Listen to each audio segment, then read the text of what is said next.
गोपीजनवल्लभाय नमः। श्रीमदाचार्यजी चरणकमलेभ्यो नमः। श्री गोसाईजी परम दयालवे नमः। श्री मम आराध्य देवताभ्यो नमः।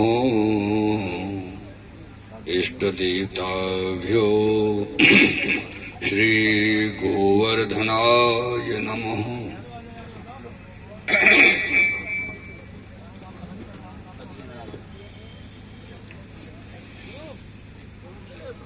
स्थान देवताभ्यो श्री वृषभानुजायै नमः।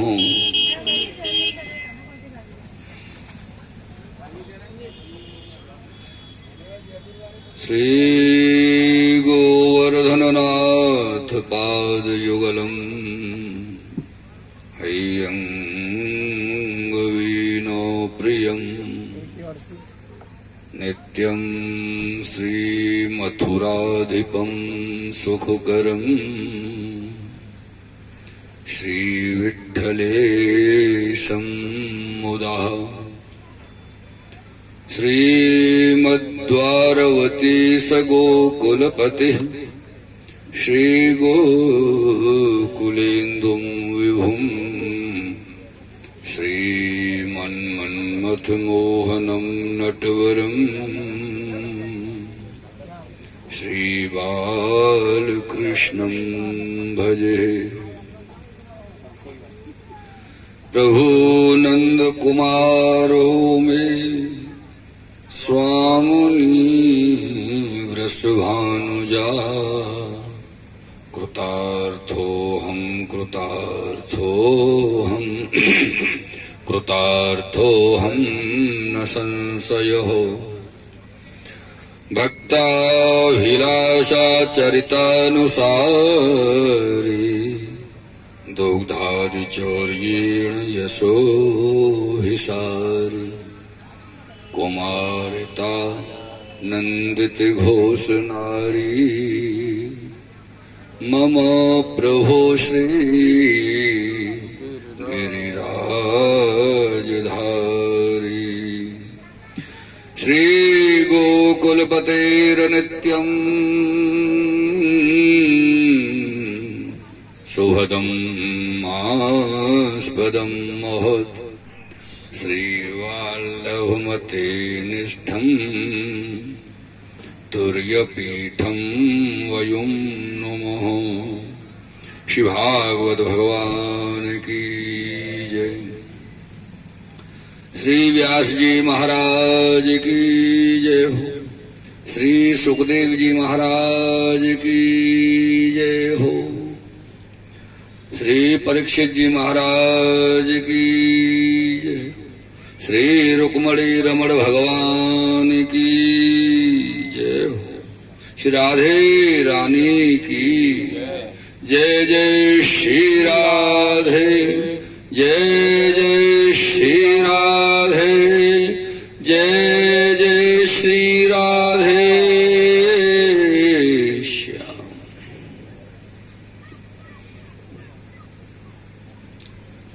सर्वप्रथम तो आप सभी भगवत चरणानुरागी श्रोताजनों को व्यासपीठ से हमारा प्रणाम।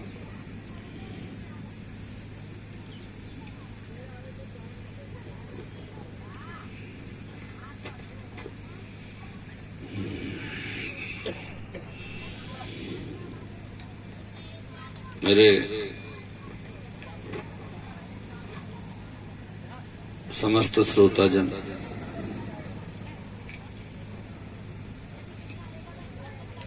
श्री ठाकुर जी की कृपा से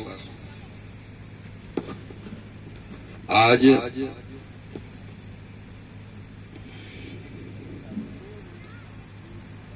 समस्त अनुकूलता प्रतिकूलता के मध्यस्थ अपने या साप्ताहिक क्रम को 8वां दिवस है, विश्राम को विराम को दिवस है। और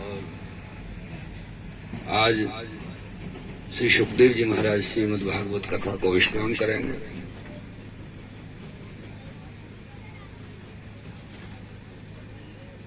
कल श्री सुखदेव जी महाराज ने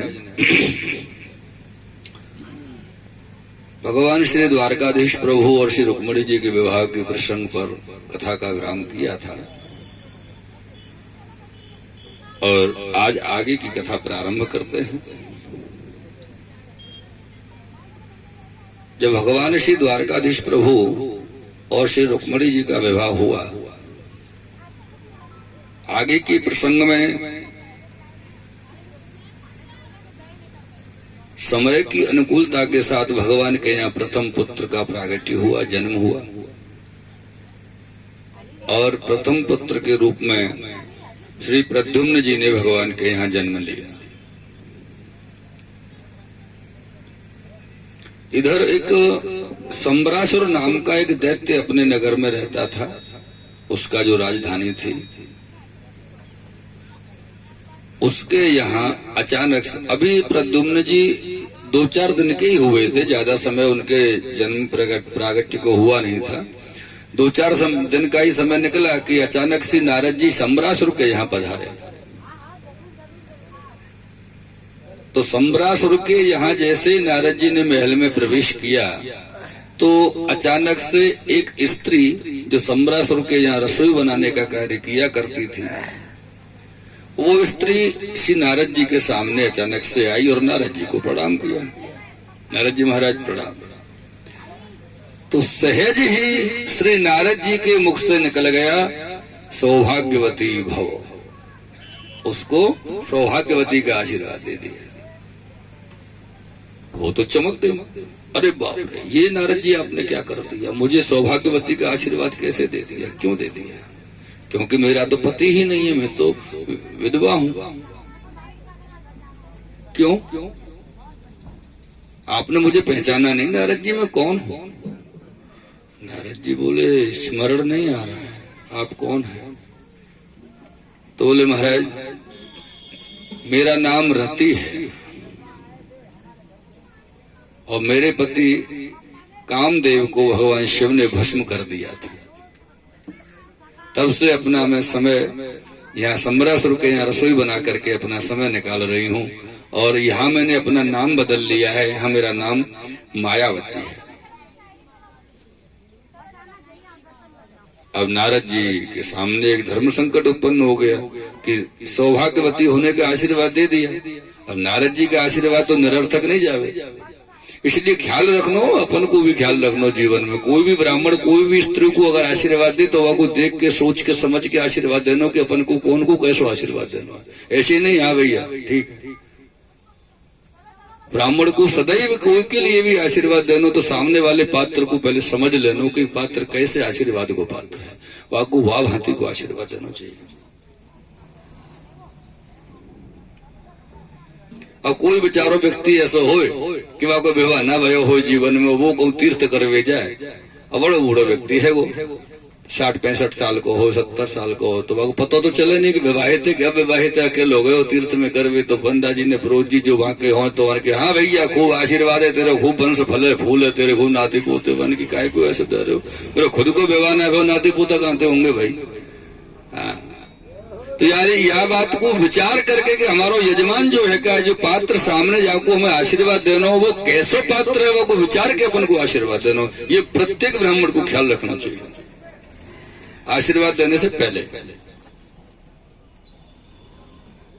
ये प्रसंग ये शिक्षा दे संतन को, ऋषि को, ब्राह्मणन को, आचार्यन को, सबको ये प्रसंग से शिक्षा मिले कि अपन कौन को आशीर्वाद। आज के समय में ज्यादातर वल्लभ कुल ने एक आशीर्वाद अपनाया भयो, जहाँ में कोई व्यवधान नहीं, कोई को भी दे दो, हाँ आशीर्वाद, बस आशीर्वाद।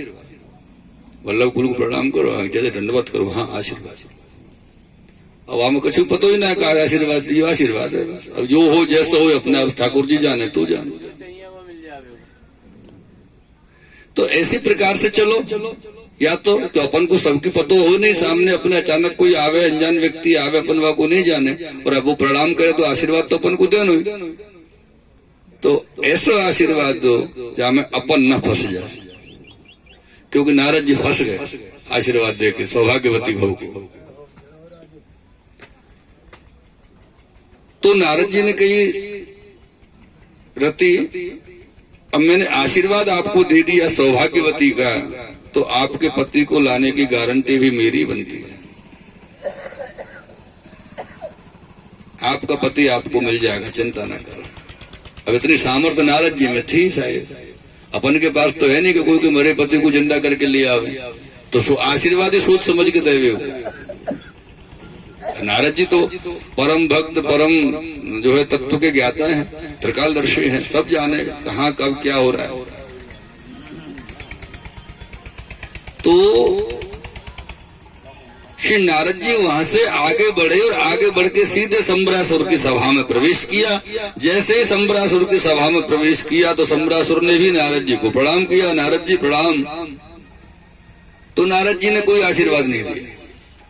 संबरासुर उससे बोले, काहे का प्रणाम? बोले, क्यों महाराज, गुस्सा क्यों कर रहे हो, क्रोध क्यों कर रहे हो? तो बोले, तेरा काल सामने खड़ा है, तेरे और तू मुझको प्रणाम किया जा रहा है, अपनी जान बचा पहले।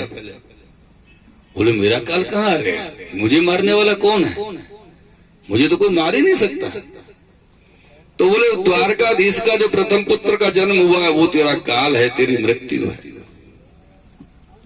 अच्छा, ठाकुर जी की एक विषय है, एक कोई लीला करेंगे और में 2-3-4 लीला सम्मिलित हो गए उनकी, कोई एक लीला एक माध्यम से नहीं हो गई। इधर क्या करना चाहिए नारद जी हमको? तो बोलो, बालक को उठा समुद्र में फेंक दे, कुछ भी कर नष्ट कर दे बालक को।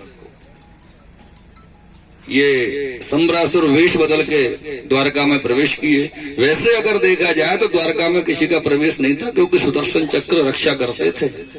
लेकिन सुदर्शन चक्र को चकमा दे करके, धोखा दे करके संबरासुर ने प्रवेश किया। इसका अर्थ होता है कि श्री कृष्ण की इच्छा थी ये लीला हो, इसलिए संबरासुर प्रवेश कर पाए द्वारका में, भीतर नहीं तो नहीं कर पाते। और अभी तो ये प्रद्युम्न जी 10 दिन के भी नहीं हुए, छोटे बालक है, तब तक तो चोरी चोरी संबरासुर रात्रि को गए और बालक को उठा करके लाके समुद्र में फेंक दिया। छोटा बालक कितने समय जीवित रहेगा इतने बड़े समुद्र में, जल में? और हुआ ऐसा कि जैसे ही समुद्र में डाला, एक बड़ी मछली प्रद्युम्न जी को निगल गई, पेट में रख लिया। दूसरे दिन संबरासुर के जो मछुआरे होते थे, मछली पकड़ने जाते थे समुद्र में, वो मछली पकड़ने के लिए गए और वो मछली भी पकड़ में आ गई जिसके पेट में प्रद्युम्न जी बैठे हुए थे। और सब मछलियां पकड़ के आई। जैसे ही मछलियां आई तो सीधे रसोई में आई बनने के लिए संबरासुर के। और जो मायावती जो रति थी वो सबको संभाल रही थी अपने हाथ से। जैसे ही वो मछली रति के हाथ में आई, नारद जी प्रकट हो गए। बोले, रति संभल के। बोले, महाराज क्या हुआ? बोले, इसी के पेट में तेरा पति, इसी मछली के पेट में तेरा पति है, संभल के छुरी चलाना। बड़े आसानी से उसके पेट को खोला और बालक को बाहर निकाला रति ने, और फिर अपने कार्य में लगी। बालक का लालन पालन भी चुपके से वो करती रही। संबरासुर को पता नहीं चलने दिया कि हमारे यहाँ कोई ऐसे बालक का पालन हो रहा जिसका हमको जानकारी नहीं है। ये प्रद्युम्न कोई साधारण बालक तो थे नहीं साहिब। प्रद्युम्न जी तो अवतारी पुरुष थे, कामदेव के अवतार थे। और अवतारी पुरुष होने के नाते इनको युवा अवस्था तक आने में 20-22 साल का समय नहीं लगा। 4-6 साल में युवा हो गए, बड़े हो गए, समर्थ हो गए। अच्छा, अवतारी पुरुष जो होते हैं उनमें एक विशेषता होती है, दूर से ही पहचान अगर कर सकते हैं अपन के हाँ ये अवतारी पुरुष है। किसका अवतार है ये तो वो जाने, लेकिन है अवतार किसी न किसी का। तो अवतार जो धारण करते हैं, जो स्वरूप अवतारी होता है, उस स्वरूप की एक पहचान ये होती है कि उसकी जो भुजाएं हैं वो अति लंबी होती हैं और घोटुओं से नीचे होती है। अपने हाथ तो कमर तक ही रह जाते हैं लटकाए सीधे खड़े हो गए तो, लेकिन जो अवतारी पुरुष होते हैं उनके जो हाथ हैं, भुजाएं हैं, वो घोटुओं को छूती हैं और उनसे नीचे इतने बड़े जो है उनके श्रीहस्त होता है, ऐसा उनका स्वरूप होता है। तो जब युवा हो गए ये प्रद्युम्न, और उनको तो पता नहीं कि रति कौन है, वो भी नहीं पहचान पा रहे थे, क्योंकि उनकी दृष्टि में ये था कि मेरा तो लालन पालन किया है इन्होंने, तो मेरी माँ है। वो भी नहीं पहचान पाए कि मेरी पत्नी है। एक दिन रति ने क्या किया, उनको थोड़ा समय मिला, वक्त मिला, और कामदेव के साथ, अपने पति के साथ में उन्होंने कुछ भाव अपने व्यक्त किए रति ने।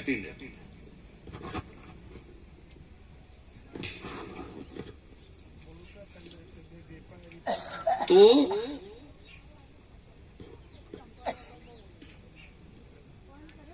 प्रद्युम्न जी ने कहा, देवी